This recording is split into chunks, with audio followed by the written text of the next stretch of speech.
Buonasera e ben ritrovati con l'informazione flash di New Sicilia, i principali titoli del pomeriggio. Il GUP di Catania Giuseppina Montuori ha condannato a 12 anni e 8 mesi di reclusione uno dei maggiorenni egiziani accusato di violenza sessuale di gruppo nei confronti di una tredicenne il 30 gennaio scorso nei bagni pubblici della Villa Bellini a Catania davanti al suo ragazzo 17enne. Avrebbero esploso 5 colpi di pistola contro la facciata dell'abitazione a Siracusa di un pentito poche ore dopo la pubblicazione della notizia dell'inizio della sua collaborazione con la giustizia e l'accusa contestata dalla DDA di Catania a 2 ventenni che apparterrebbero al clan Bottaro Attanasio.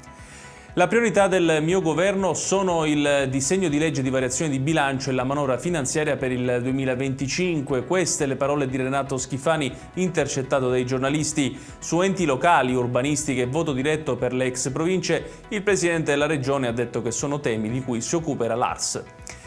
C'è preoccupazione a Ragusa dopo la presentazione del nuovo piano industriale di Eni che prevede un taglio netto delle produzioni nello stabilimento Versalis. La possibile dismissione ha messo in allarme istituzioni e parti sociali che temono forti ricadute economiche sul capoluogo ibleo e non solo. Chiudiamo con il meteo, sarà un sabato con cieli sereni, quello di domani un campo di alte pressioni infatti garantirà sole su gran parte della Sicilia con nubi sparse in particolare nelle zone interne, temperature massime che supereranno i 20 gradi in tutte le province ad eccezione di Enna. Ed è tutto per questa edizione, tutti i dettagli su queste notizie li trovate come sempre sul nostro sito www.newsicilia.it. Grazie per averci seguito e arrivederci.